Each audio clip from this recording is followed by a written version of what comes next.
In order for something to come into existence, someone needs to create it. A first and oldest example. Welcome to the oldest and first things iceberg, where this iceberg we're going to be going through covers a lot of the oldest topics and the first known examples of said topics, be it people or things. And I wonder, who will be the first to like the video? Who will be the first to comment first down below? That's probably what the first comment's going to be. But yeah, make sure to leave any comments down below if there's a first or an oldest thing on this iceberg that isn't, or one that's not here, and you want to put it down below. Go ahead and leave it below. I always love reading the comments. And yeah, without further ado, let's get into the iceberg. And starting us off with the first entry in the first tier of the iceberg, we have Me at the Zoo. Me at the Zoo is the first YouTube video and is also the first vlog. The video was uploaded by Jeanne Calment, co-founder of YouTube and the first YouTuber, on either the 23rd or the 24th of April 2005.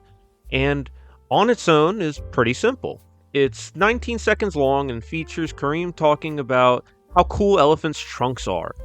However, the video would change the way media would be consumed.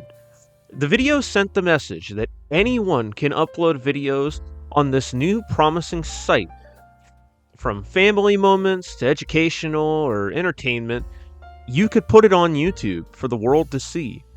Now YouTube is a monolith in the internet landscape, with no end in sight, with infinite videos, rabbit holes, music, and much more to dive into. And it's all thanks to Me at the Zoo and Calment's vision. The video has a staggering 298 million views, and would be used by Calment to criticize missteps in YouTube's history.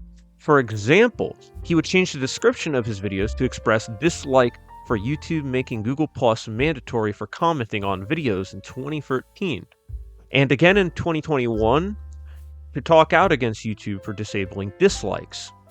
And just a few days before doing research for this video, this is pretty weird, on December 17th of 2023, the thumbnail would be changed to resemble a clickbait-style Mr. Beast kind of thumbnail, equipped with the red circle, the arrows, Calment with lens flares in his eyes, pointing at an AI-generated elephant stampede. It was kind of weird. The thumbnail would be changed the next day, but it's still pretty weird that happened.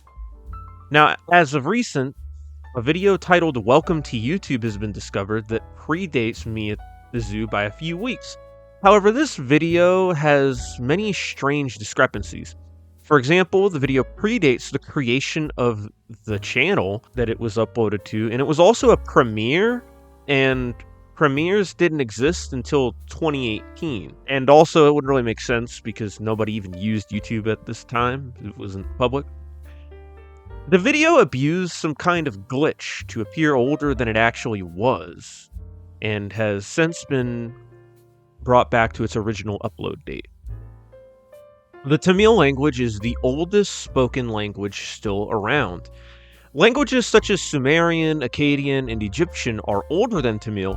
However, these are extinct languages, no longer used today, while Tamil is used by millions of people and is the official language of the Indian state of Tamil Nadu, and also being spoken in other southern Indian states. Use of Tamil dates back to 300 to 696 BCE, with the language changing and evolving up till modern day. Tamil is part of a group of languages known as Dravidian languages, a family of languages created by the people of the Indian subcontinent that derives from the Proto-Dravidian language spoken by the Neolithic inhabitants of ancient India. Now, a hypothetical language known as Proto-Human language is thought to be the first real spoken language, and is also thought to be the common ancestor of all languages in general. However, this language is merely hypothetical. View from a window at Gras is the first ever photographed in 1826 by Joseph Nicéphore Niepce. And there's a lot of French in here, so this is going to be some good practice. The picture taken in Saint-Lô-de-Varnès, France, showing a view from the countryside from the window at Niepce's estate. Now, taking pictures back then used to take a while, so much so that the picture took anywhere from 8 hours to several days to take. Niepce would give his photograph and other works to Francis Brouwer later that year in the UK, where Bauer, I hope I'm saying that right, would try to give Niepce to submit his works to be presented by the Royal Society. However, he was refused due to him not wanting to reveal his process that he used. Niepce would die of a stroke in 1833, and Brouwer would fight for Niepce's acknowledgement as the first photographer while the field was beginning to come to be, and in 1839, the Royal Society would present Niepce's works along with View from the Window at Le Gras. The photograph would be tracked down by Helmut and Alison Gernsheim to reinforce Niepce's status as the inventor of photography and create an upscaled copies at the Kodak Research Lab, where the copies would be made at the cost of damaging the original plate of the image, adding free bumps to the corners of the plate that limit visibility in parts of the image. Thanks to Niepce, the field of photography would evolve to what it is today, giving us all the ability to capture a moment in time and save it to show people in the future. The Roundhay garden scene is known to be the oldest surviving film. The short film was recorded by Louis Le Prince in northern England on October 14, 1888, and shows a group of people, including Le Prince's in-laws and friends, dancing in the garden of Oakwood Grange. The original film was recorded on paper, but would be copied onto glass in the 1930s, right before the original negative would be lost. Thankfully, thanks to films like this, cinema would become a cornerstone of entertainment and expression of culture, and the ability to film movies and videos would bring about YouTube and ultimately would lead to you watching this video right now. Hi. The Benz Patent-Motorwagen is the first automobile. The vehicle was unveiled in July of 1886 by Carl Benz, driving for the first time, and his wife Bertha would showcase its ability to cover distance by taking a trip with their sons Eugene and Richard from Mannheim to Pforzheim, a distance of 106 kilometers or 66 miles, and this was probably one of the first road trips, and it must have been boring since its top speed was 10 miles per hour. Unlike what you may have first thought when you heard automobile, a Patent-Motorwagen is a tricycle with a seated bench that can sit 2 to 3 people, with a wheel knob type steering wheel handle, a stick for acceleration, and very untrustworthy brakes using lever pads to stop tires, pretty much like a bicycle's brakes. The car sold for 600 Imperial German marks, which would be about $150 at the time, which, accounting for inflation, would bring you up about $4,900 in today's money. Thanks to Carl's innovation, the Motorwagen would start a trend of innovation, leading to the cars and trucks that we now have today. I'm going with Jean, it's French.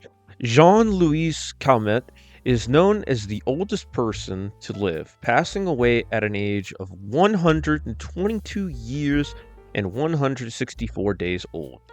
Born on February 21st, 1875, in South France, Calment lived a long and eventful life, being so old that she outlived her daughter and grandson. Her immediate family had long lifespans, as her brother and father living well into their 90s and her mother lived into her 80s.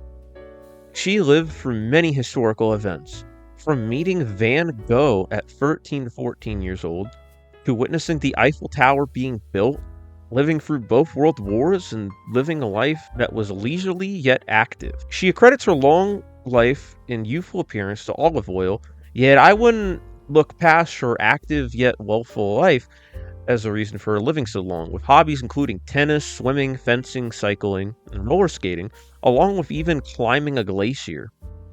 In 1986, Calment would be the oldest living person at 111 years old, and in 1995, she would become the oldest person ever, and would live until her passing in August 4th, 1997.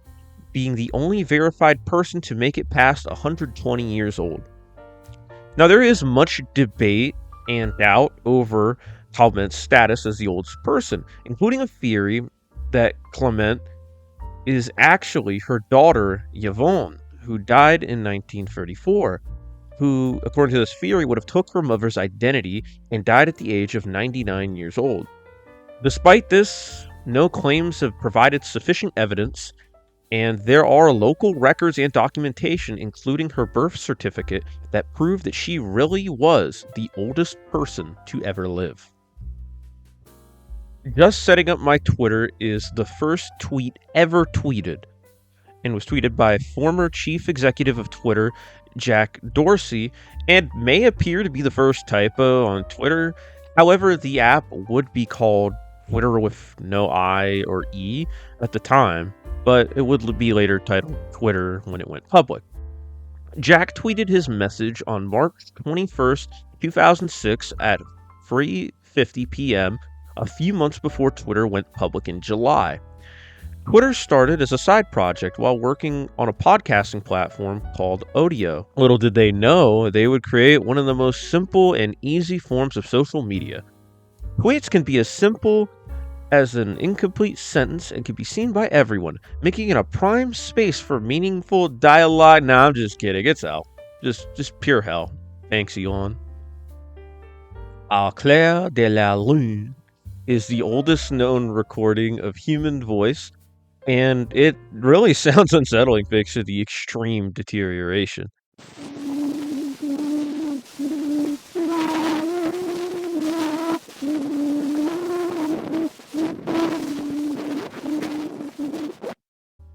On April 9th, 1860, Édouard-Léon Scott would record somebody, possibly himself, singing "By the Light of the Moon" on his version of the phonograph, which was only able to create visual images of the sound and could not play back the audio, which is why the recording is so distorted.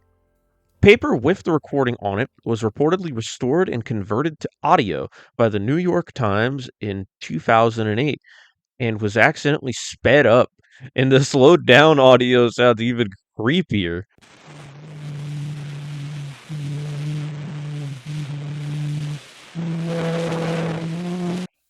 Thanks to Scott and Thomas Edison, who had his improvised phonograph with the ability to play back audio, recording the voices of people and the sounds that surround us can be immortalized in recording, just like this one right now.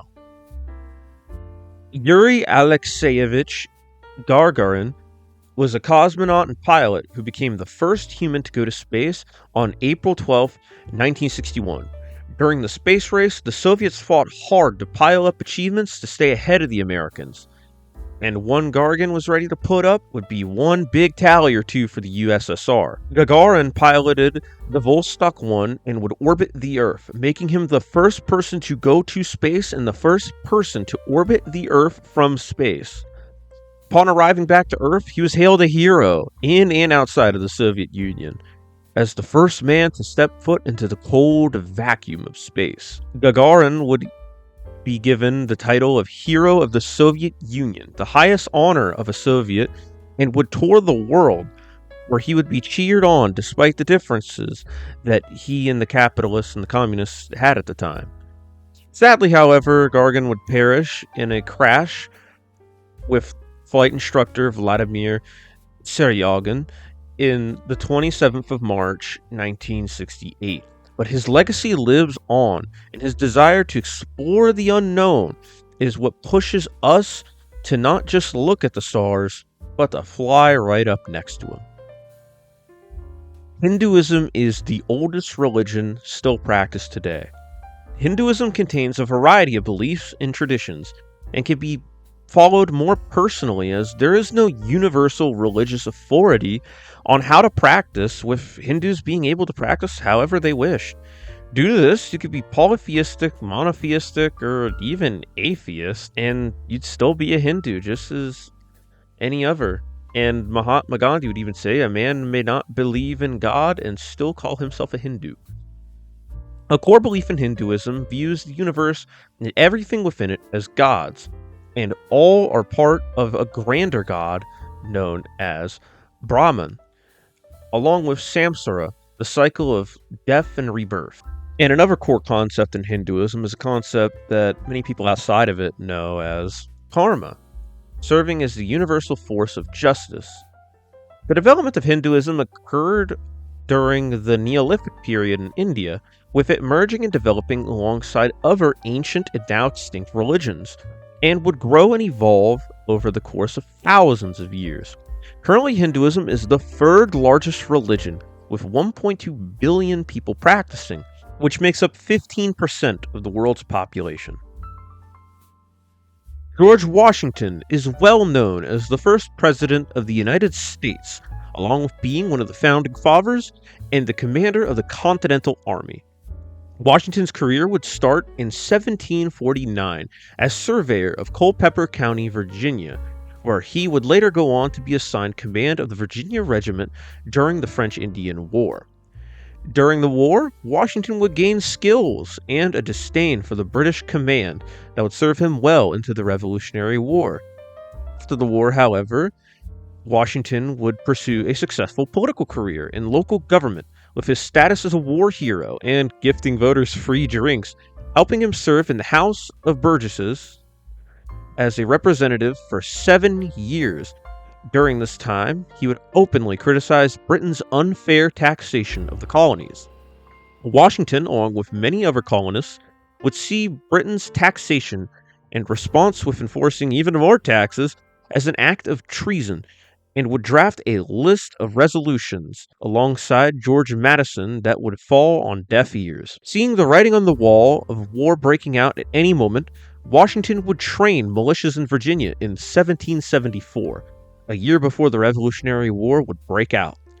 Due to his military experience, Washington would be unanimously appointed Commander-in-Chief of the Continental Army to kick Britain out of the colonists, and would appear in uniform the day after being elected and declining a salary. Throughout several states and outnumbered by the strongest empire in the world at the time, and loyalists, Washington and the Continental Army would force Britain to sign the Treaty of Paris in 1783, putting an end to the Revolutionary War. Washington expressed that the Articles of Confederation were too weak to be used for the foundation of America's laws. So, he and the other founding fathers would finalize the Constitution in 1787. And on February 4th, 1789, state electors would vote for the first president, and we all know Washington won, with John Adams, the candidate with the second most votes, would serve as the vice president. Washington would serve 2 terms, from 1789 to 1797, despite only wanting to serve about 1 term, but would serve 2 due to political turmoil at the time. And unfortunately, Washington would become ill, and on the late morning of December 14th, 1799, he would pass away from a combination of what is thought to be strep throat and poor medical treatment. The tradition of presidency is still carried out to this day, and like back then, there is no shortage of turmoil that comes with it. But all strive to be like the greats that come before them, and George Washington set the bar high. Except for the whole slavery thing, that was kind of messed up, man.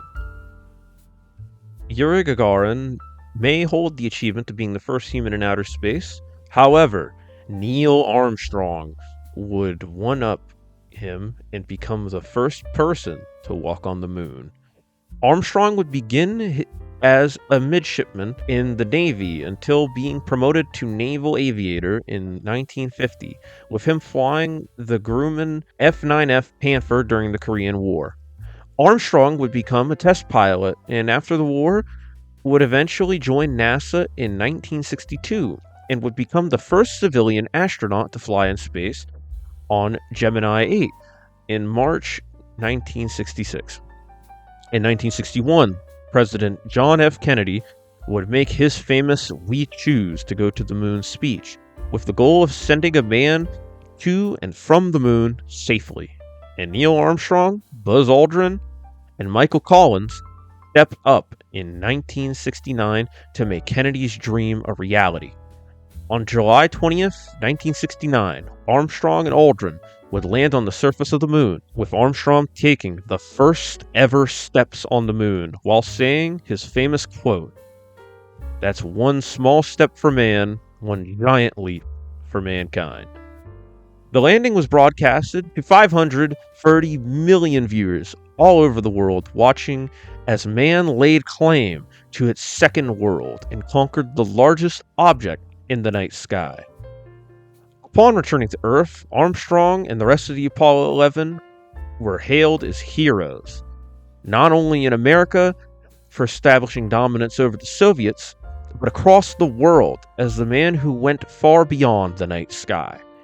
Armstrong would be awarded the Presidential Medal of Freedom, the 1969 Collier Trophy, and the Congressional Space Medal of Honor, the Congressional Gold Medal, and would be inducted into the National Aviation Hall of Fame. In 1971, he would resign from NASA and teach aerospace engineering at the University of Cincinnati to those who wanted to follow in his footsteps. On August 25th, 2012, Neil Armstrong would pass away after complications regarding a bypass surgery. Neil Armstrong is an inspiration to millions worldwide to go beyond our comfort zones and strive for what seems impossible, not because it's easy, because it's hard. And starting us off on Tier 2 of the iceberg, we have LOL! LOL is the oldest known comment on YouTube, with the post being commented on Zuba's Plant's Good Times video by Marco Casse 69 on June 14th, 2005. Let's say the video holds up pretty well 18 years later, seeing why Marco gave it such a hearty laughing out loud. Older comments may have existed, but during the Google Plus fiasco, as lightly touched on during the Me at the Zoo section, thousands of comments were labeled as spam and removed, with LOL remaining as the oldest known comment. I wonder what the first comment on this video will be. Oh, what am I kidding? It's just gonna be first. The Lydian Lion, also known as the Lydian Slater, is the oldest known coin, with some slaters even dating back to 700 BCE. The coins were minted by the Lydians, a kingdom that lived in the western region of Anatolia, current-day Turkey, and were even known by the Greeks to be the first people to mint coins and creating stores with permanent locations. The coins, as the name suggests, are minted with lions and are made with electrum, an alloy consisting of gold, silver, and the coins were thought to have been the equivalent worth of about a loaf of bread. So in a quite literal sense, the Lydians were breaded up. Fantasmagorie, or fantasy, is the first animated cartoon. In 1908, Emile Cole would spend several months animating the short cartoon and would release it on August 17th of that year. The cartoon clocks in at just under 2 minutes and is extremely strange, drawing from the incoherent movement, a comedic and random art style which would later be influential to many avant-garde movements. The film would consist of up to 700 drawings, and the name of the film would play on the word Fantasmagoria, a style of theater using lantern lights and often depicting dark and scary stories, although the film is purely playful. The medium of animation would come extremely far in the span of the last 120 so years, home to stories for kids and adults alike to enjoy. The Tale of Genji holds the title of being the first known novel, being published sometime before the year 1021 during the Heian period in Japan. Written by Murasaki Shikibu, The Tale of Genji, also known as Genji Monogatari, is a story about Hikaru Genji, the son of an emperor that has been stripped of his royal status by his father and tries to become an imperial officer from his fallen status as a commoner while focusing on his romance life. Not only is it the first novel, but it is also the first psychological novel and is considered a classic in Japanese literature. Novels are an interesting form of entertainment as it is such an ancient medium with authors from hundreds of years ago, like Murasaki and Dante, still having their works read to this day. So I figured maybe novels might be older than this, and there may be more novels out there.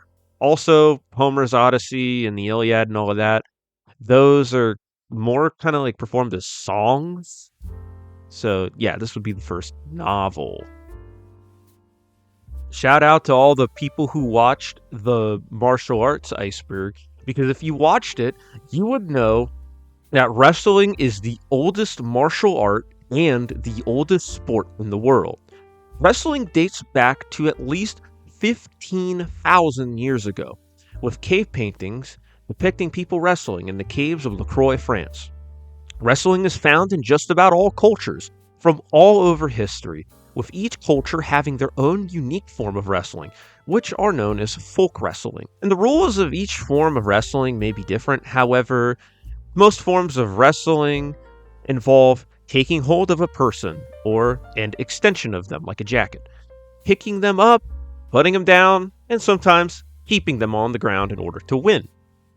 Although Greco-Roman, freestyle, and professional wrestling are probably what you would think of when you think of wrestling, other forms of wrestling include submission wrestling, Elish, sumo, jiu-jitsu, judo, yes, it's kind of folk wrestling, beach wrestling, catch wrestling, sambo, vam, glima, Assyrium, hurash, teresh, Polk, lucha libre, luta livre, shuai yagali gures, collegiate wrestling, hookah hookah, kurita, and many, many, many more forms of wrestling. Wrestling is also extremely dominant in styles of mixed martial arts competition, such as modern MMA, Pancration, combat sambo, shoot wrestling, and Hiba. Çatalhöyük is known as the first known city, being built in 7,500 BCE in modern-day Turkey, and would be inhabited for a bit over 1,000 years. Çatalhöyük is an early example of Neolithic humans shifting from hunter-gatherers to agricultural civilizations, with other nearby sites showing similarities to Çatalhöyük. The city was extremely organized, with tightly packed homes accessed by ladders entering from the top, and contained many murals along with other artistic and religious artifacts. In 1958, the site of Çatalhöyük would be first excavated by James Millart and his team, and the site until Millart would be banned from Turkey for allegedly stealing artifacts, but the site would continue to be excavated and is now a frequent tourist attraction and a World Heritage Site, with people from all over the world traveling from their modern cities and houses to take a glimpse into our humble beginning. Hurrian hymn number 6, also known as the Hymn of Nikkal, is the oldest known song found on a tablet dating back to 1400 BCE. The hymn was found along with other tablets in cuneiform, excavated during the 1950s in northern Syria, with one of the tablets being a guide on how to tune a lyre, an instrument similar to a harp. The hymn is dedicated to Nikkal, the goddess of orchards, and is meant to be played on a 9-stringed lyre along with a singer. The hymn was performed in modern times for the first time in thousands of years in 1974. However, much of the song is a mystery, as the Hurrian language isn't fully known and parts of the tablet have been destroyed. Music is integral to all cultures. It is a universal constant, and at the same time, it is unique no matter where you go and what year the music is created at. It will be listened to by someone. Info.cern.ch is the oldest website on the internet. launching on August 6, 1991. The website was created by Tim Berners-Lee for CERN, a nuclear research facility in Switzerland, and is dedicated to the World Wide Web project. The website would go down eventually, however, a snapshot of the site from 1992 was restored in 2013, and you could visit it right now if you want to. The internet is such an important tool, serving as near infinite source of information, communication, and entertainment, and changed the lives of countless people, for better or for worse. Kids and the damn phone, am I right? Wings 1927 is the first film to win an Academy Award. The film was directed by William A. Wellman and is a war romance movie following two rival pilots in their quest for Mary Preston during World War I. Wellman, being an experienced pilot, gave aerial combat scenes a layer of authenticity and technical prowess that were universally praised. The film was a massive success, and in 1929, during the first Academy Award ceremony, it would be given an award for the Best Picture, way before it would be known as an Oscar. Wings 1927 would go on to influence many aerial combat scenes in movies following it. Creeper. Aw man. The Creeper program was the world's first computer virus. The Creeper was created by Bob Thomas in 1971 and would spread from computer to computer, but would remove itself from previous infected hard drives and would display "I'm a Creeper, catch me if you can" in text. Ray Tomlinson would create a more advanced version of the Creeper, with the difference being that it would copy-paste instead of deleting itself from hard drive to hard drive. The Creeper was not malicious and does nothing outside of doing what's stated prior. It was merely created to see if malicious programs were possible. And along with the Creeper, the first antivirus software, known as the Reaper, was created by Tomlinson and would detect and delete the Creeper. The Creeper is such a humble beginning compared to the viruses that have caused billions of dollars in damages. But it would also give professionals a chance to create an antivirus software to save people from bricking their computers. Kevin Systrom's test post is thought to be the first Instagram post, however, this is actually incorrect.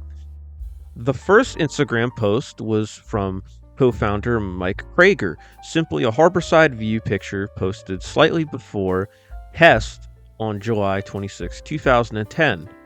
The aforementioned test post was a picture of co-founder Kevin Systrom's dog and contains a tag on his girlfriend's foot that is visible in the picture, and it has often been mislabeled the first Instagram post due to a URL error.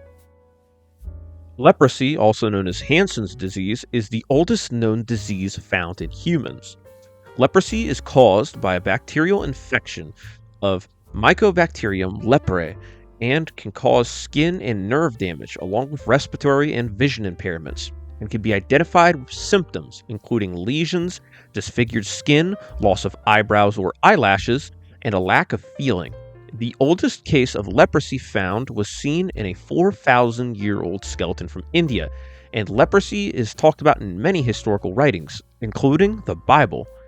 As dangerous as leprosy can be, it is not something typically easy to catch, with it only spreading when an untreated individual prolongs another person to months of exposure.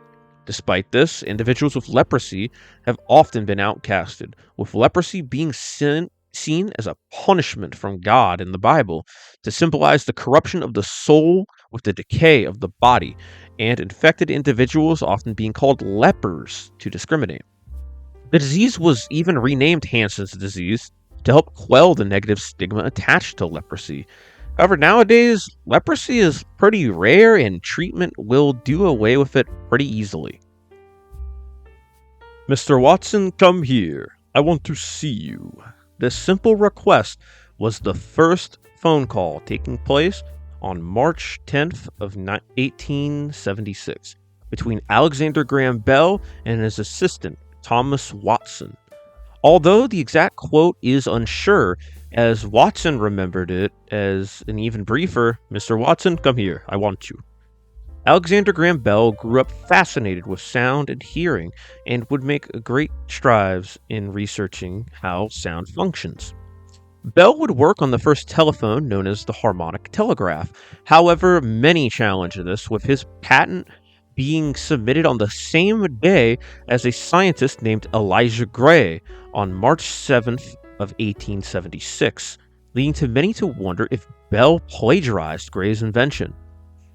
3 days later, Bell would test his invention, with Mr. Watson appearing before Bell to tell him that he received his request on the other side of the phone. The invention of the phone made communication much faster by an unquantifiable amount, allowing for people thousands of miles apart to instantly exchange in conversation. The first person to be photographed is an unknowing bystander in a picture taken by Louis Daguerre in 1838. The photo, titled Boulevard du Temple, was a cityscape shot of Paris, and in a small section of the photo, you can see somebody getting his shoes shined. Not a whole lot in the century, but I find it very interesting that the first photo with a human in it shows the man as a small figure in comparison to the large city engulfing him. This unknowing and unidentified man would be the first person to be immortalized in photograph amongst the billions to come after him. Starting us off with Tier 3 of the iceberg, we have Katsudō Shashin. Katsudō Shashin is the first anime being made sometime before 1912. But technically, anime just means animation, so Fantasmagorie technically is the first anime. But nerd emoji aside, Katsudō Shashin is a short animation of a boy writing the title, roughly translating to active photo. The film would later be discovered in 2005 by Natsuki Matsumoto, who recovered the film along with other films from a dealer in Kyoto. This 3-second clip will be the first of many anime to come, infatuating kids and adults alike all over the world. The University of Al-Qawarin is the oldest university in the world, being founded over 1,000 years ago and is still around today. Located in Fez, Morocco, the University of Al-Qawarin would start off as a mosque by 859 and would be founded by Fatima al-Fahiri and would serve as a pivotal source of religious and educational enlightenment, also known as a madrasa, and would bring Muslims from not only Morocco but all over Africa and the Muslim world. In 1963, it would reform itself into a university and specializes in Islamic studies, law, and Arabic linguistics. The university really looks beautiful, and it's so surprising that such an ancient place is so well kept and still active today.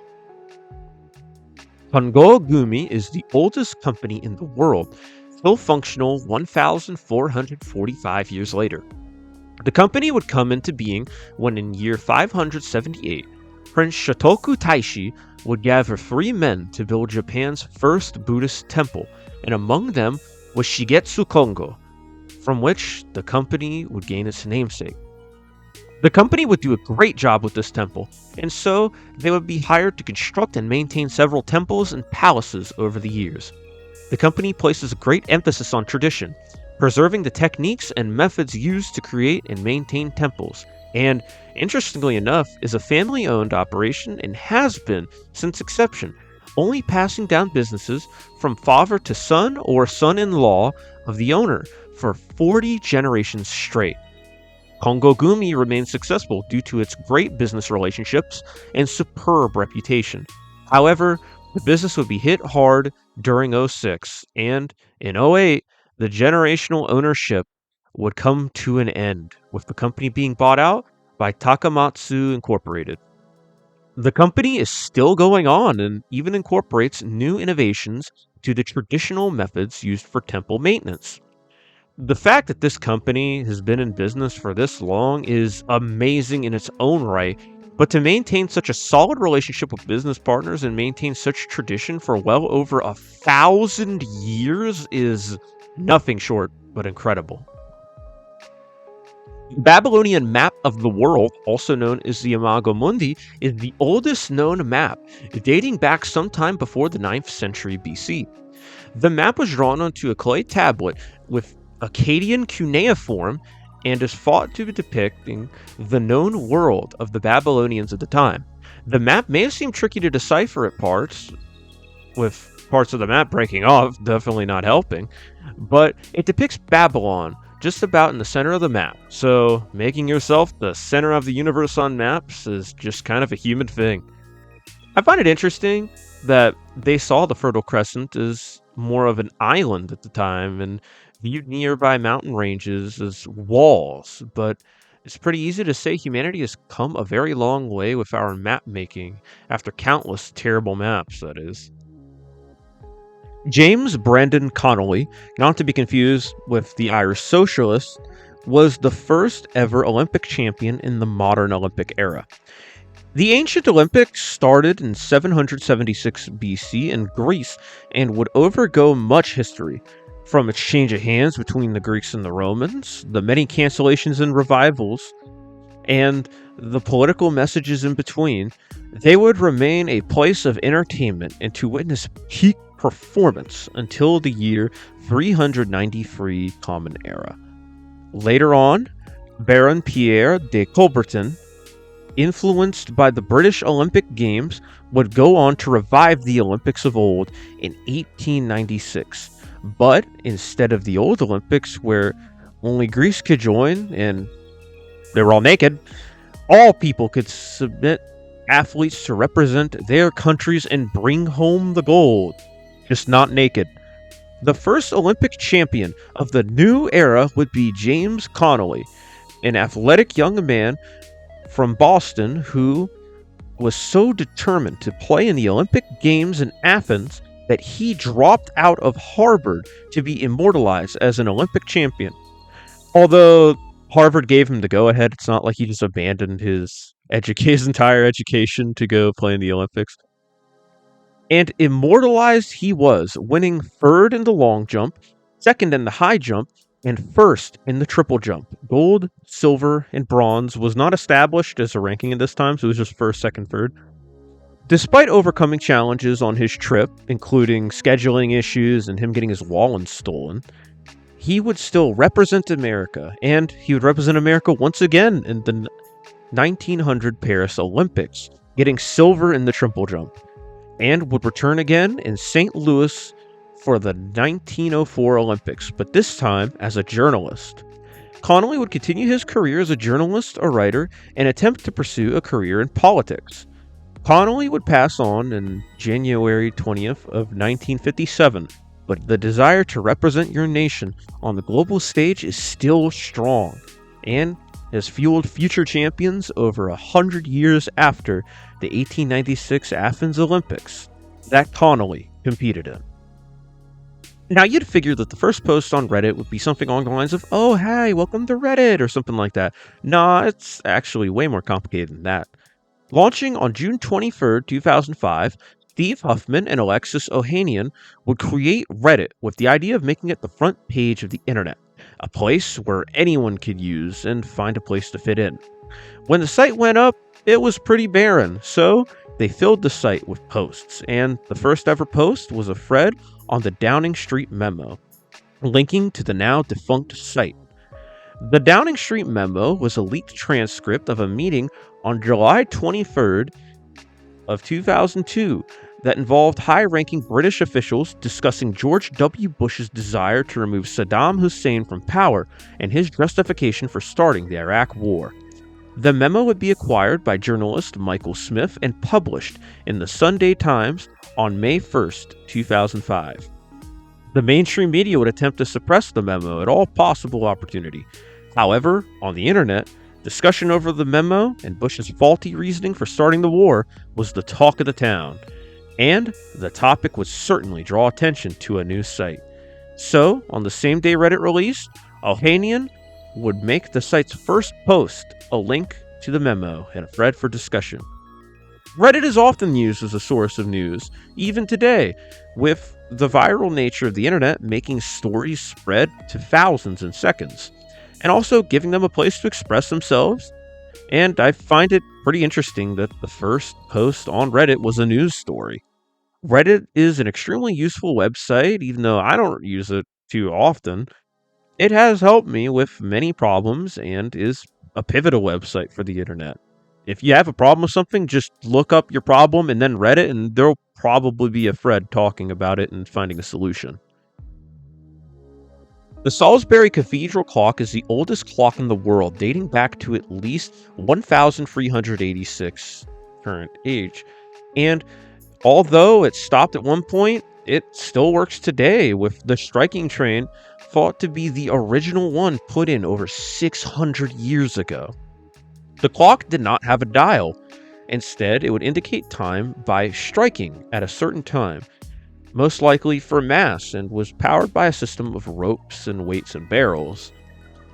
The clock would be recalibrated in the 17th century to be a little bit more advanced, but the clock would be removed from its tower in 1790 due to its respective church being demolished, and would be relocated to a cathedral central tower until it would be replaced in 1884, nearly 100 years later.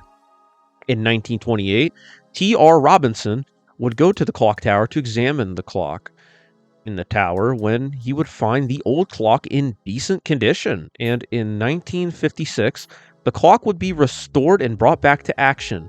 Many pieces were replaced due to them being so old, and in fact, the clock was so old that it used wedged iron tendons as support, as bolts were not invented yet.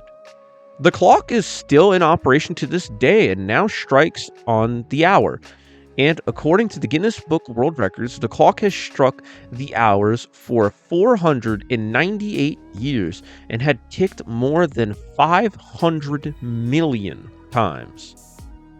H.H. Holmes is known as the first American serial killer. Holmes, born as Herman Webster Mudgett, would grow up being bullied, and one thing that he used as a coping mechanism was an obsession with death, causing him to dissect animals, and in medical school would even use cadavers for insurance fraud. Holmes was suspected as a grave robber and even a killer around this time, but claimed to only be a fraudster. But once he moved to Chicago in 1886, he would become a little more than a con artist, and where he would begin to be known as H.H. Holmes. H.H. Holmes as a serial killer stands out for his use of a building known as the Castle to use guests as an endless supply of victims. However, this aspect of the H.H. Holmes story and the case was made up and is a pretty big example of yellow journalism. For example, the castle was said to be a labyrinth of trap rooms and staircases leading to dead ends. However, there were hidden rooms, but these were just storage rooms used for furniture.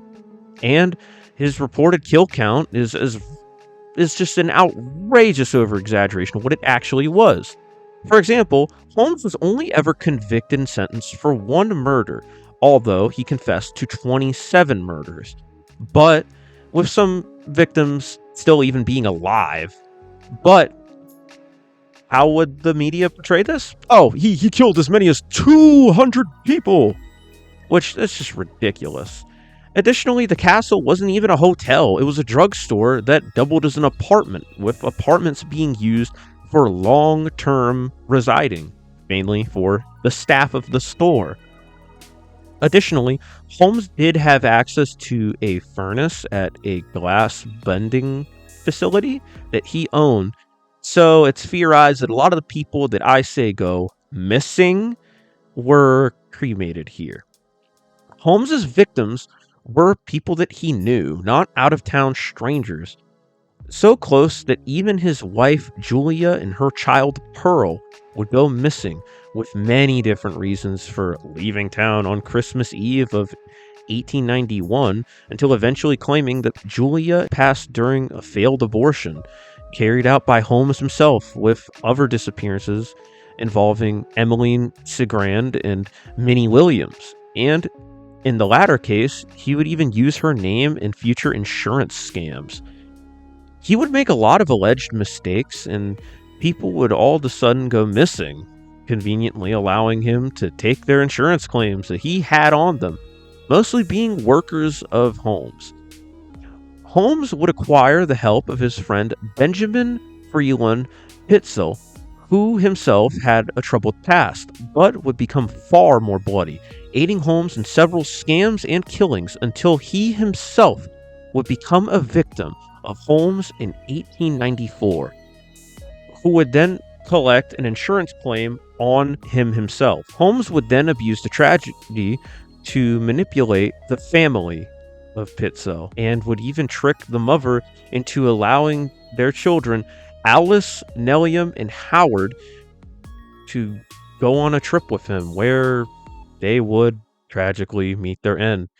Thankfully, on November 17th of 1897, in Philadelphia, Holmes would be captured by a private detective due to an outstanding horse theft warrant from Texas, where after the bodies of Alice and Nellie were found, Holmes would be charged with the murder of Benjamin Pitzel, and on May 7th of 1896, he would be executed. The story of H.H. Holmes is a story of a monstrous individual, grossly exaggerated due to yellow journalism to get more people reading their paper, and over 100 years later, people become grossly obsessed with serial killers, and with this supply, the media must reach its demand, causing misinformation to spread for real monsters to be watched as if they were characters in a show. I understand the interest when it comes to serial killers, but serial killers must be seen as the scum that they are, and their stories must be handled with the utmost care as not to leave room for exaggeration. Moving on down to Tier 4 of the iceberg, starting off with the 1872 Scotland v England soccer match. The 1872 Scotland v England game is the first ever official international soccer match. And technically there were international matches between English and Scottish teams organized by Charles Alcock of the Football Association. However, most of the players for the Scottish team were not actually playing out of Scotland, with more players playing out of London than Scotland, leading to them being highly criticized in Scotland due to a lack of proper representation. Upon hearing the outrage, Alcock would offer a match on the terms of the Scots, and in 1872, a match would be arranged for Hamilton Crescent Cricket Grounds in Glasgow, Scotland, with a full 11-player team of Scottish players to represent their nation. Most of the players for Scotland played out of Queen's Park, which was one of the best clubs in Scotland at the time, and Alcock would pick players from 9 separate clubs to represent England. On November 30th, St. Andrew's Day of 1872, at 2:20 p.m., the match would take place with 4,000 spectators in attendance, and the prowess of the Scottish team was put on full display with great coordination and dribbling in the first half of the game. However, the English would not give the Scots the game. The match would end 0-0, dead tie, but it was still praised by those in attendance, and the match is still considered a huge success. Now, soccer is one of the largest sports in the world, with clubs all over the world putting on matches year-round to millions of onlookers from countries all over the world.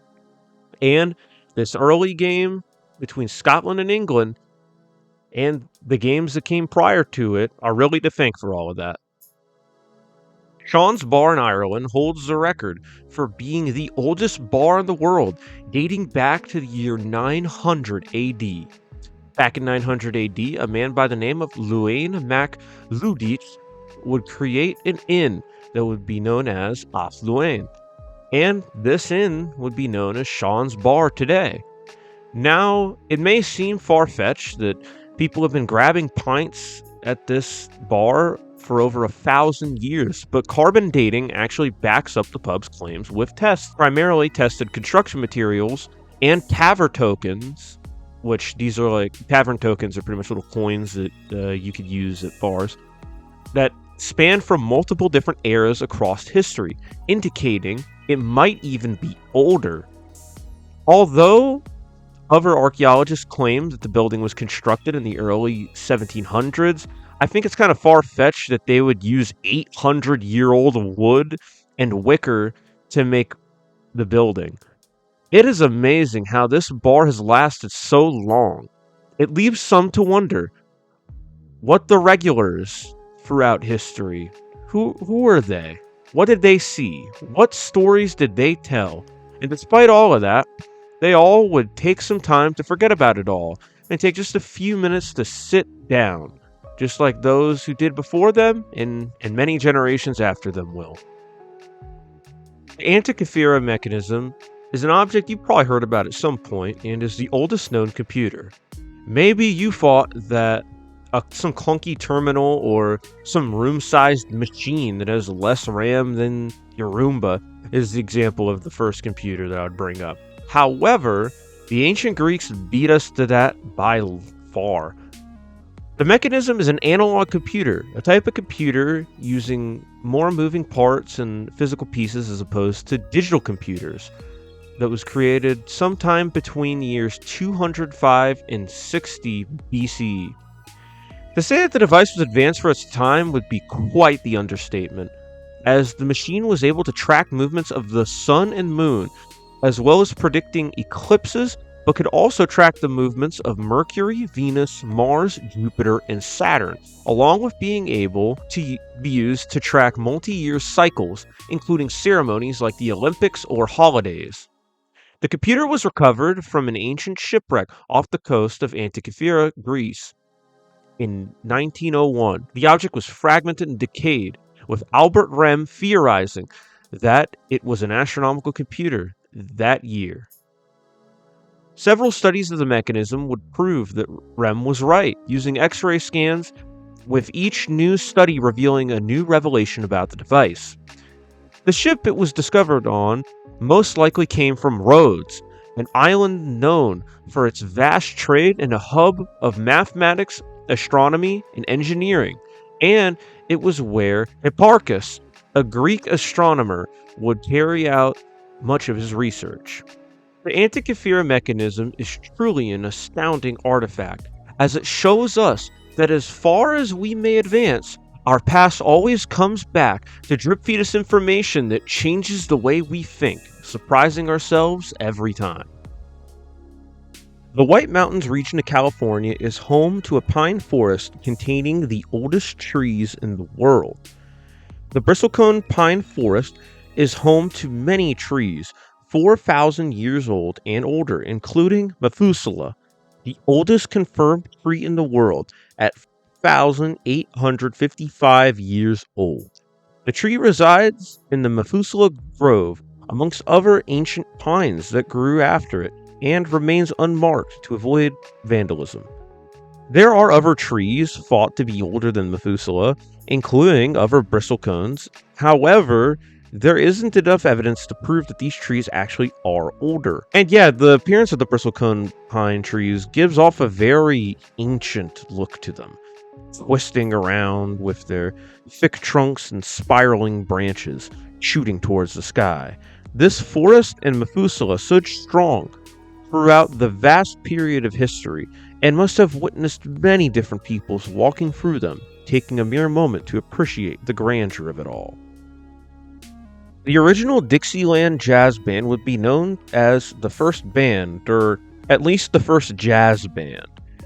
The band consisted of Nick LaRocca on cornet, Larry Shields on clarinet, Eddie Edwards on trombone, Henry Regis playing piano, and Tony Spargo on the drums.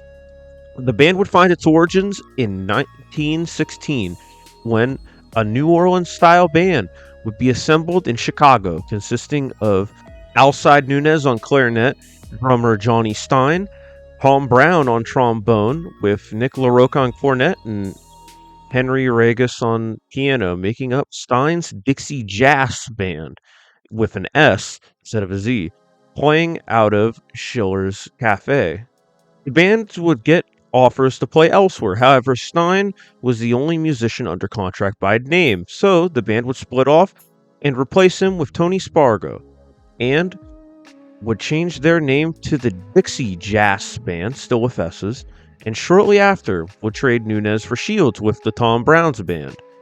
The band would begin to play in New York City next year, where their performances in Manhattan would receive much praise, allowing them to create the first jazz record, with Z's finally, titled Liverly Stable Blues, in May, which would take America by storm, giving people all over a taste of jazz with the Z's. The band would pioneer the jazz genre and would go strong until the band would break up in the 20s, yet they would reunite in 1936 and record for a few years under the original Dixieland 5. The band would split their separate ways, but would be immortalized as the first band to put jazz on the mainstream, with songs like their hit, Tiger Rag. A pair of glasses owned by Shogun Yoshimasa Ashikaga are the oldest surviving pair of eyeglasses. The glasses were used by the Shogun during his reign from year 1449 to 1473 and had a hand-carved ivory frame. We do know that glasses were at least a thing by the year 1290, possibly even earlier in China, but before glasses, bad eyesight could spell doom for people all over the world. I mean, think about it. If you're like a hunter-gatherer and you misidentify a blob coming towards you and that blob happens to be a bear, well, that's it for you. So, yeah, it's pretty good to not take what we have for granted, you know? Now, Florence Lawrence is often referred to as the first movie star. However, a film star by the name of Max Linder started a bit before her, but I guess she could still be the first actress film star. Florence Annie Bridgewood would begin her acting career at the age of just 3, performing in plays with her mother due to her ability to remember her lines at such a young age. She would enjoy acting and would continue to do it so until her mother would move to New York City in 1906, where she would debut in Automobile Thieves. Such a clever naming scheme. The next year, she would play roles in 38 movies, including her first feature in Daniel Boone. Over her career, she would appear in up to 300 films, including lost versions of Romeo and Juliet and Julius Caesar. Towards the later years of her career, she would be dealt an awful hand, losing her mother in August of 1929 and divorcing her husband a few months later. Her popularity would wane, and around this time, along with her losing much of her money during the stock market crash, and with her being diagnosed with a rare disease that causes depression, she would not handle it well. And on December 28th, 1938, at 2:45 p.m., Lawrence would pass away after ingesting a mixture of ant poison and cough syrup. Even more tragically, she would be buried in an unmarked grave. However, the grave would be discovered and marked in 1991. And even if she wasn't the first film star, she had a great impact on the hundreds of films she was in and the fans of each of them, and hopefully she could be remembered for her brighter years. And now at tier 5 of the iceberg, we have Master Flashgold's Splendiferous Dream. What an immense word. Kinkin Sensei Eiga no Yumi, translated as Master Flashgold's Splendiferous Dream, checks off the title of the oldest comic and also the oldest manga at the same time. Well, as long as you don't count old illustrated hand scrolls like The Tale of the Monkeys as manga, that is.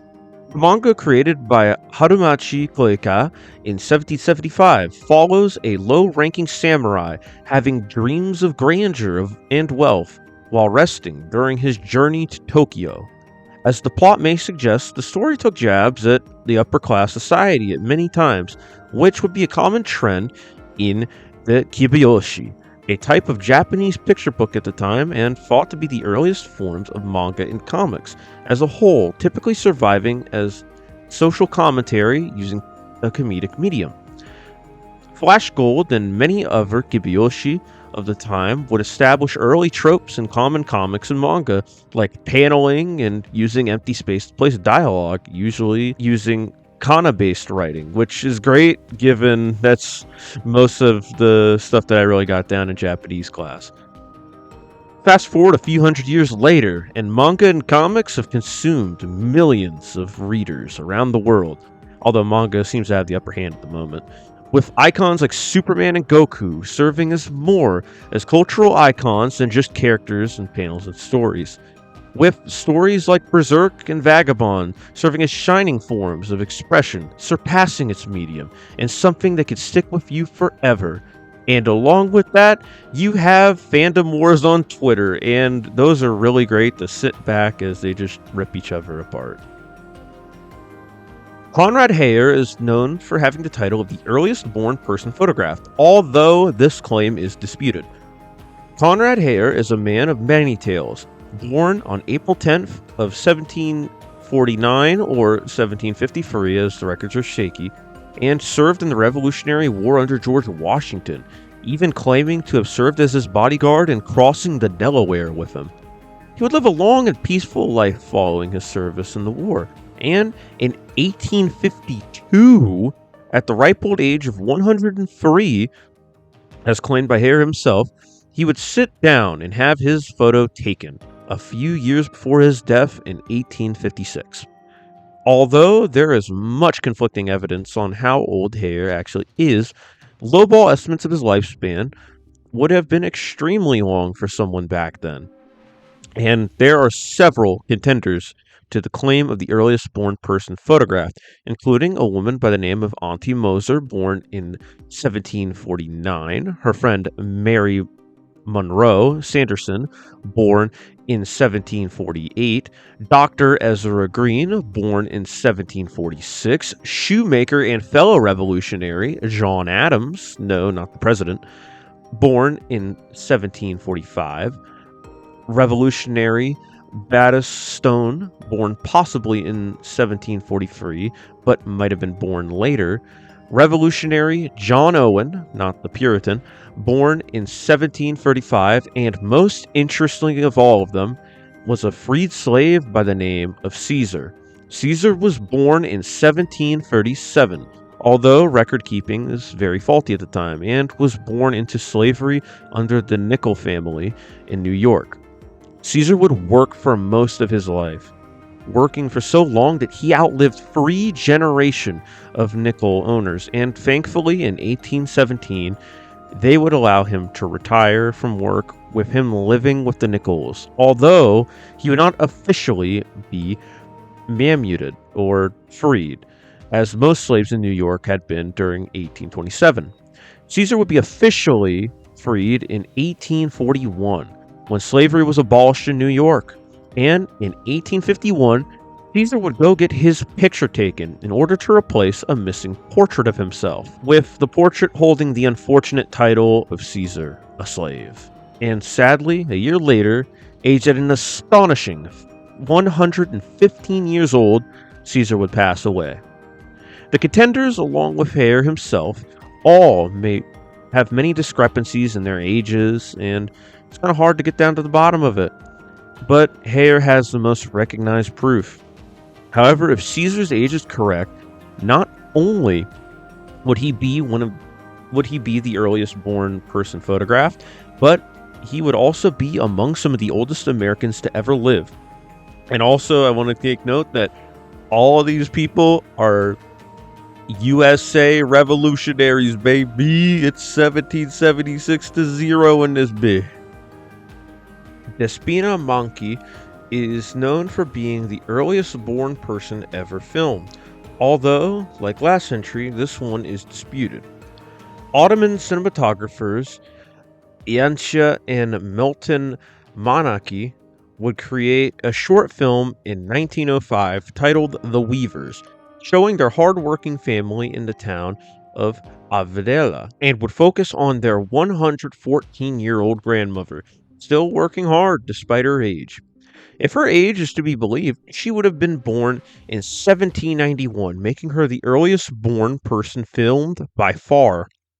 Interestingly enough, Contender to this title is Pope Leo XIII, being born on March 2nd, 1810. And in his footage, he blesses the camera filming it, giving viewers 100 years later a hello and a blessing. What a kind fella. Pope Leo is often given the title due to his age being confirmed and his high profile. However, if the Manaki brothers are correct, then their grandmother beat out His Holiness by a large margin. Although not the oldest fossil ever, that would go to 4.3 billion year old cyanobacteria fossils found in Australia, Niasaurus parringtoni holds the record of the oldest known dinosaur or dinosauromorph with fossil dating back 243 million years old. The dinosaur lived during the Middle Triassic period in the southern hemisphere of Pangaea and is known for a humerus and vertebrae bones. Niasasaurus stood about 3 feet tall and 10 feet long and is thought to have walked on its hind legs. The fossils would be excavated by paleontologist Francis Rex Parrington in the 1930s and not be described until 1953 by Alan J. Charig in a doctoral thesis. The fossils would not be formally described until 60 years later in 2013. And ultimately, Niasasaurus is not thought to be the first dinosaur, as a common ancestor of all dinosaurs is yet to be discovered. However, Niasasaurus is the oldest known disauroform, leading to some of the most iconic extinct creatures ever seen, and by extension, the dodo bird. Sorry to those who felt slighted on the plausible cryptids iceberg. Sargon of Akkad, no, not the YouTuber, the king, is thought to be the first king. However, this is pretty disputed. Sargon was the first ruler of the Akkadian Empire, the oldest known empire, reigning from 2334 to 2279 BCE, and is praised for his military prowess. Sargon would rise to power when he would be appointed the ruler of Kish and would take over his home city of Akkad. Sargon would take his 2 cities and take over much of Mesopotamia to establish the Akkadian Empire under the title of King of the Universe, leaving a legacy of military tradition and bureaucratic process to improve the lives of civilians and those who came after him. However, this is pretty disputed, as the pharaohs of Egypt, including the pharaohs of the Dynasty 0 Ka and the first dynasty, Narmer, the pharaoh who united the northern and southern Egypts to make a whole Egypt, would outdate him by over 1,000 years, with Narmer's rule starting at either the year 3273 or 2987 BC, with even the lower estimates predating Sargon's rule by hundreds of years. Now, as there is the first known non-mythical kings, the legend of king by the name of Ululim, a mythical figure who was appointed to king of Eridu in Sumer by the god Enki, who established civilization in Sumer, according to the legend based on the Sumerian kings list. Alium would rule for 28,800 years. El Apostle is the first feature-length animated film from 1917 by Quirino Cristiani and Federico Valle. The film used paper cutouts to serve as satire for the Argentinian government, primarily the president at the time, Yuri Gagarin, whose character in the film attempted to climb Mount Olympus, with gods and politicians making cameos. Think of it as kind of like Dante's Inferno, but South Park. That is the most zoomer fucking comparison ever. The film took a little under a year to make and had a runtime of about 70 minutes and was enjoyed during its screenings in Buenos Aires. However, the film was never distributed or copied and would be lost in a fire in 1926, making it lost media. In fact, Valle has a tendency of attracting fires to his studios, as his studio would burn down in 1958 and again in 1961. making most of his works lost media. Starting off tier 6 of the iceberg, we have Passage de Venus. Passage de Venus is the oldest film on IMDb from back in 1874. The film was recorded in Japan by Jules Janssen and Francisco Antonio de Almeida and documented Venus's path around the sun using Janssen's photographic revolver, which would take pictures based on objects' movement. The Janssen revolver would be a big step forward in making multiple photos as frames to indicate motion. The Lebombo Bone is the oldest known measuring device currently known. The bone is a baboon's fibula that is between 43 and 42,000 years old and was found in a cave in the Lebombo Mountains. The bone has section notches and was used for measurements, mathematics, or possibly astronomy. The bone had 29 notches, however the bone is partially broken, so there could have been more notches on the bone. There have been more notched bones found in the cave, far outdating it. However, it is unclear if these bones were used for measurement or if those were just designed. Virginia Dare is the first English-born child in America on August 18, 1587. Unlike what her name suggests, Virginia was born in North Carolina, more specifically Roanoke Colony, where she was the child of the governor of Roanoke's daughter, Eleanor White and Ananias Dare. To those who know the fate of the Roanoke Colony, Virginia's fate is currently unknown, as her grandfather John White would return to England for supplies later that year, and the members of the colony were nowhere to be found upon White's return 3 years later.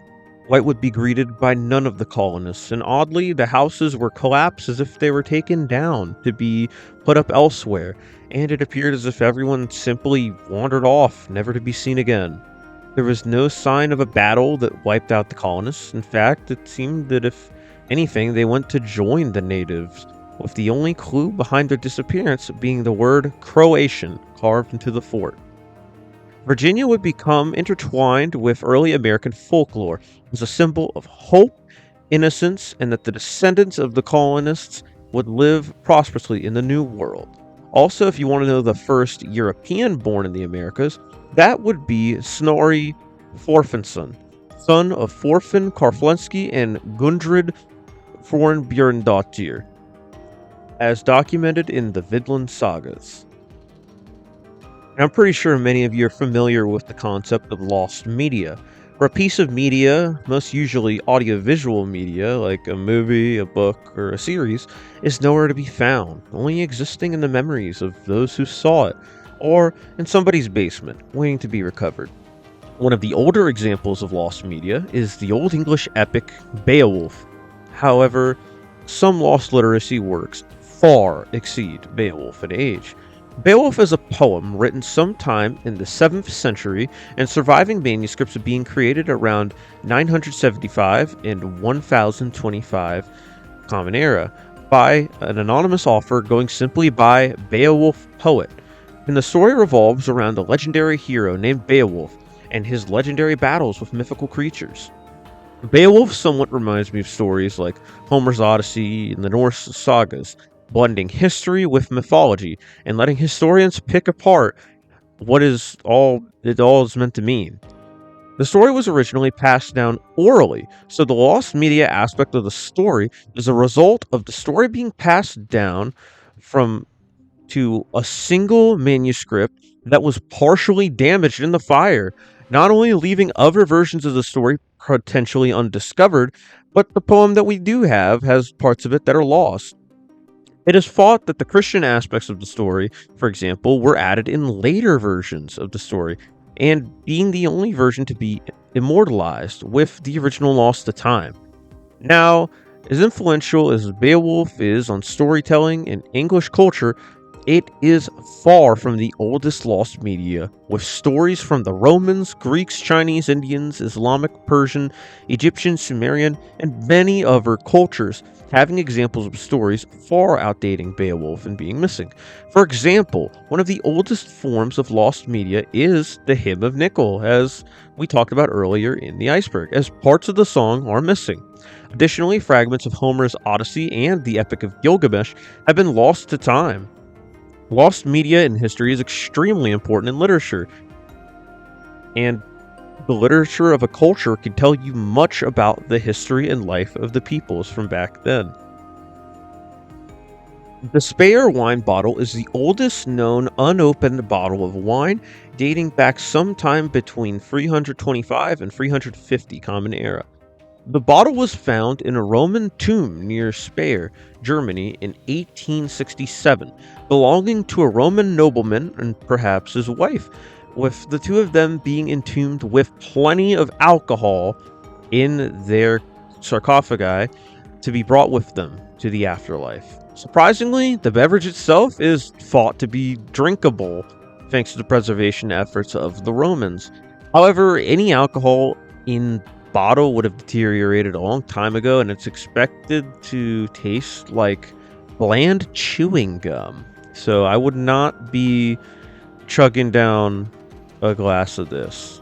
You are not going to get 50 shield out of this. This is not no chug jug. The Story of the Kelly Gang is the first feature-length film premiering on December 26, 1906 in Melbourne, Australia. The story follows the outlaw Ned Kelly and his gang, who caused much bloodshed in Australia in the real world.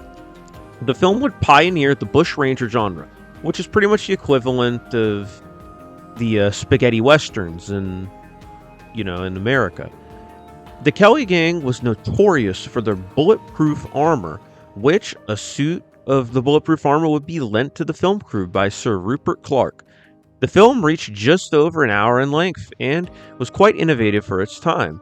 The camera work in the film was given much praise for being ahead of its time, and although it was a silent movie, sound effects like gunshots and horse trotting were replicated in the theater with blank cartridges and coconut shells. The film was a massive success, recouping its expenses on the trial screenings alone, and people from all over Australia came to watch the film in Melbourne during its 5-week screenings, with people all in awe of its realism. Some people, including the government, would see the film as a glorification of criminals, which would lead to regional bans and bans of bushranger films as a whole later on. But despite this, the movie would see international screenings in New Zealand, Ireland, and England. And it's kind of weird, despite the popularity of the film, I guess there were no copies made, given it was declared lost in 1976, and today only about 17 minutes of proper film was recovered. And down at Tier 7 of the Iceberg, we have the Bimbetka and Daraki Chatan cupels. The Bimbetka and Daraki Chatan cupels refers to the oldest known art created by humans. Cupel art is the oldest form of art and involves creating circular, inverted dome-like indentations into the ground, mainly into rock surfaces. The oldest known examples of this are found in the Bimbetka and Daraki Chatan caves in central India, with a low-ball date of their creation being 290,000 years old, and upward estimates of all the way up to 7,500,000 years old. And along with these arts, there's cave paintings from later inhabitants that would be put up on the walls, showing an expression of art throughout humanity's early years in India. And it's really fascinating that you have like the art from multiple different eras of human history, separated by thousands of years, just right next to each other. That's fascinating. SMS 0313 is the oldest known star, clocking in at 13.6 billion years old. The red giant is 6,000 light years away and is thought to have been formed 100 million years after the Big Bang. Now, a star called Methuselah star may be a contender of a potential age of 14.46 billion years old. However, the age of this star isn't certain, and SMO 313 is still recognized as the oldest star. Stars are breathtaking phenomena to think about, ancient giants that can light up a planet's sky from millions of miles away and still let them be known light years away. And these stars are so far that they could have gone out thousands of years ago. Given how light works, we are only taking a glimpse into our past when looking up into the night sky. The Gedung Padang archaeological site in Indonesia may very well be the oldest pyramid in the world. The megalith sits atop an extinct volcano and is thought to have been built between 16,000 and 27,000 years ago, far older than the Egyptian pyramids. It is thought to have been that the construction took place over the course of many different people separated by thousands of years, starting with a group who sculpted the lava rock and later a group that would add brick and columns to the structure. Another group would then begin adding topsoil and covering up parts of the megalith, with a final group that would add more topsoil and other elements such as stone terraces about 2,000 to 11,000 BCE. There are even thought to be chambers inside of Gedung Padang, either air pockets from lava or tombs sealed away for thousands of years. There is debate over if it is actually a man-made pyramid, with archaeologists pointing out that the lack of human activity in buried layers of the structure, claiming that it was probably just a volcano people built around, so it technically wouldn't be a pyramid. And if it isn't considered the oldest pyramid, we would of course have the Pyramid of Djoser, constructed for Pharaoh Djoser and serves as the centerpiece for his burial complex, and would begin construction around 2670 BC. But despite this, pyramids in Caral, a site in Peru, date back to 5,000 years ago, well before the Egyptian pyramids. And it's pretty fascinating that despite what culture you're in, many of us still have pyramids to replicate the mountains whose shadows we only live in. Now, the dancing baby holds the title for the first internet meme. However, this kind of goes off of what your definition of a meme is. I don't know why this is this low. I think everyone knows about dancing baby. The dancing baby is simply a GIF of a baby dancing and would be sent via email in 1996, with many versions of the meme spreading with songs and remixes and edits of the baby. The baby was a sample file from Autodesk to display the capabilities of their animation plugin. The meme was popular for its time, even being referenced in mainstream media. And although the dancing baby is the earliest form of a meme and what we see memes are, there are other examples of memes, such as those little icon arts. There's really old icons and emoticons. And the concept of Godwin's Law is kind of a meme too. Godwin's Law is a concept proposed by Mike Godwin in 1990 on a discussion board, claiming that the longer discussion on the internet goes on for, the more likely a person will bring up Hitler or Nazis, either as a comparison to demean the talking point of the person or as a fair comparison. And this is pretty relevant, as today a lot of people just kind of use buzzwords like, oh, Nazi, as just to describe someone they disagree with. However, many people falsely interpret Godwin's Law as, this person brought up Nazis, they lost the argument. However, there are cases where comparisons, they are relevant to the conversation.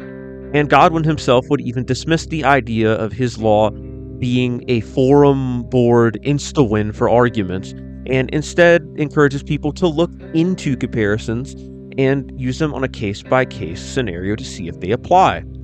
Now, memes have existed long before the internet, with the term meme being coined in 1976 by Richard Dawkins, summing up memes as units of cultural information spread by imitation as put by Britannica.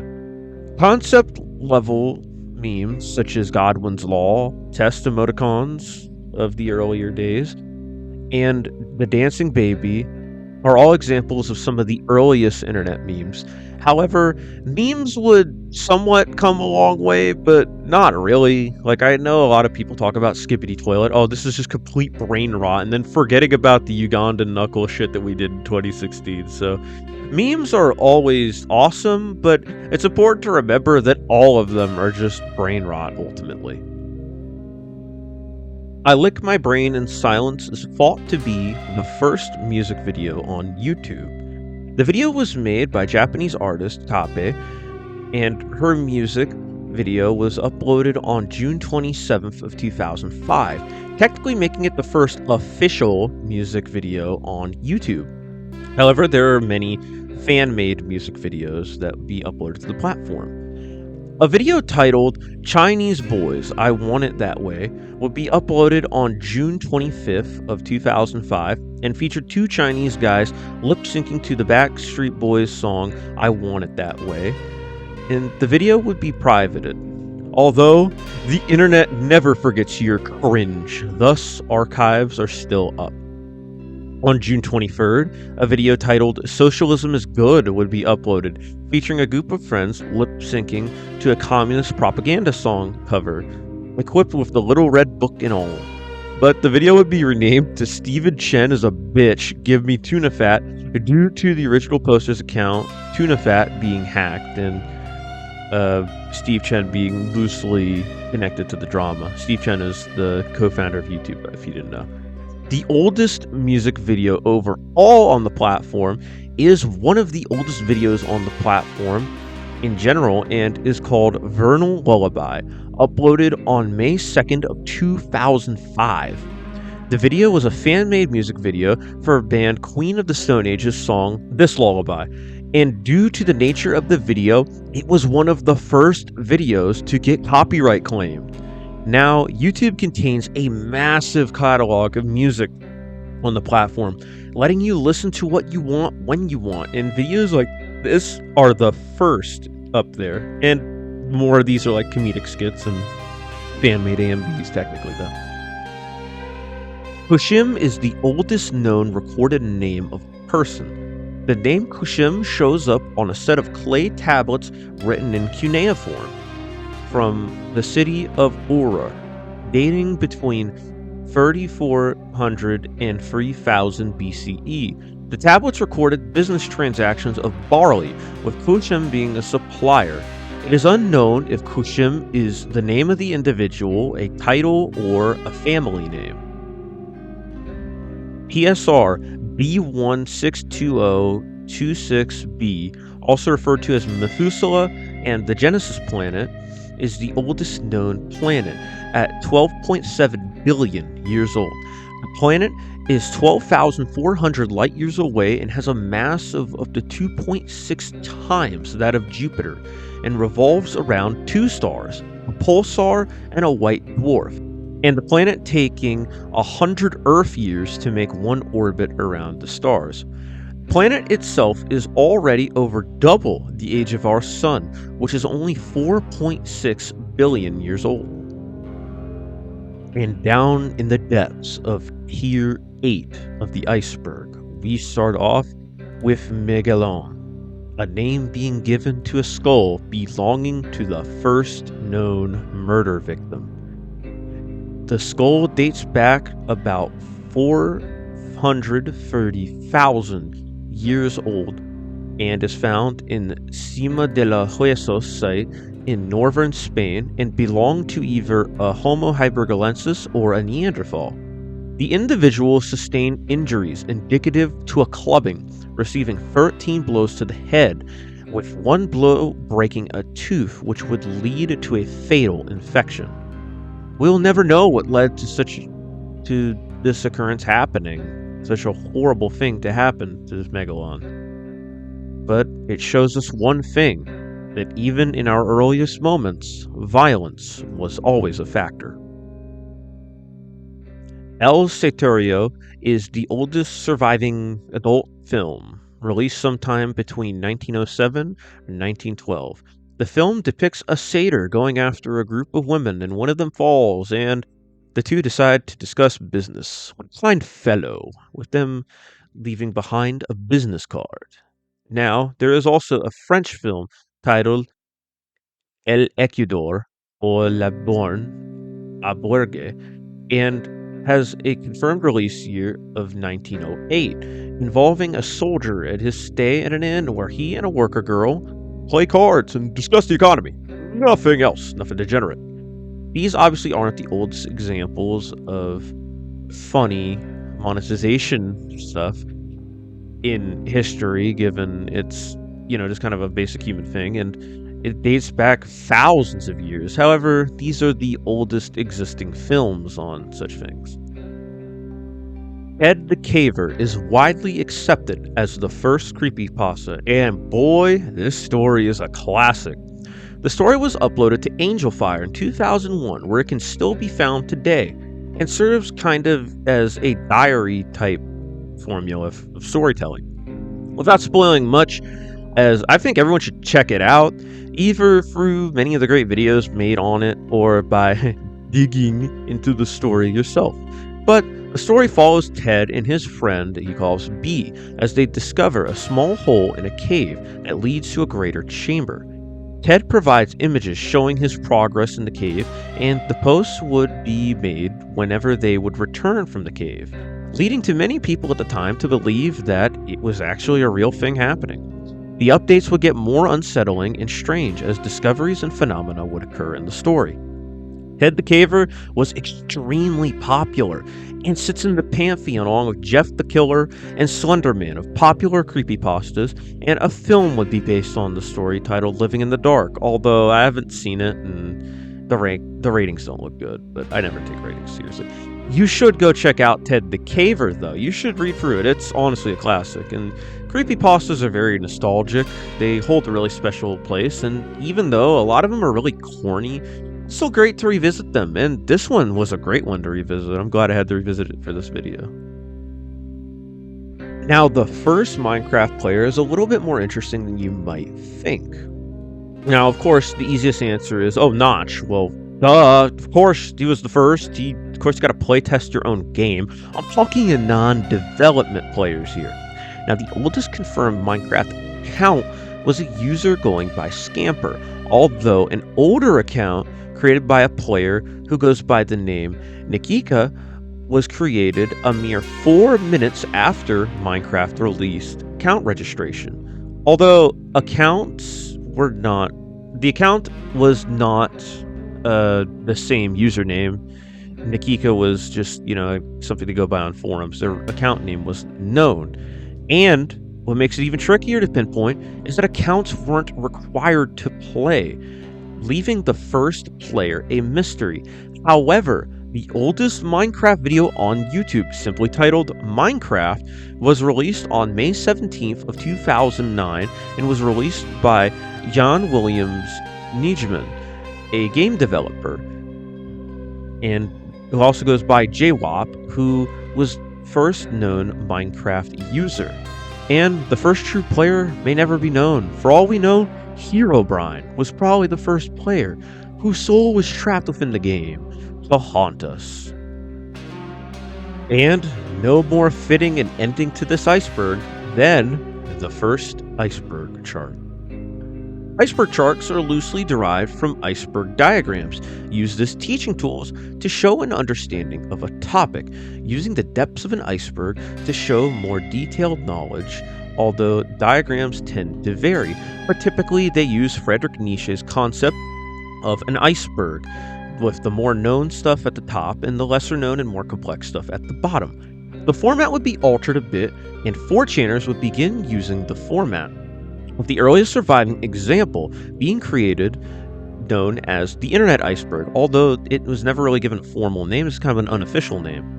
The iceberg was uploaded to Imgur on May 31st of 2011, implying it was uploaded to 4chan prior, and the iceberg covers websites by their level of accessibility. And I'm gonna go ahead and censor 2 of these because let's just say these places are hard to go to for a reason, and they probably have really bad things on them. The format would spread when the image would be posted to r/4chan, which it's kind of weird that exists, but it's like kind of the crossroads between 4chan and Reddit, I guess, on June 12th, 2012, and would introduce the Reddit sphere of the internet to the format. The format was popular on image boards, but gained its own subreddit, r/icebergs, and now even has an entire site dedicated to iceberg charts called icebergcharts.com, respectively. As of the past year or two, iceberg videos, where a YouTuber would explain... Actually, why would I need to explain what an iceberg video is if you're this far in an iceberg video? It's kind of funny. But anyway, the format would really take off in the video format as serving for really good background noise or something cool to watch. And I've come to find iceberg videos really interesting and would decide to take a crack at it with myself. And I gotta say, researching these topics can be kind of tedious, but this whole process is pretty fun. And I hope that you all like these videos. They're fun to make. And although older icebergs are out there, the internet iceberg, by extension, the dark web, are to thank for the iceberg format. So, thank you, internet, and thank you, the dark web. Except for the PDF file websites. That's not cool at all. And, fellas, that's gonna do it for the oldest and first things iceberg. This iceberg was a pretty fun one to go through, although it was probably all over the place. I think it could have been organized a little bit better. But it was still a fun iceberg to go through nonetheless, and if you made it this far, thank you. If you liked the video, go ahead and leave a like and subscribe, because there will be more. I have 2 more iceberg videos lined up, and then I'm thinking of doing an independent topic video. Ooh, I wonder what that could be. But this was a pretty fun iceberg to go through. I wish I could have had it out a little bit sooner, but I decided to kind of like lay back a little bit for the holidays, the winter break and all of that coming to an end. So, anyways, thank you all for watching. Tune in for more, and hey, let's try to thank you all for 600 subs. We just recently hit about 600. So, you know what? Let's shoot for 1K. 1K. Let's do it, man. Let's get to 1K. All right. But yeah, thank you anyways. And for now, see you later, alligator.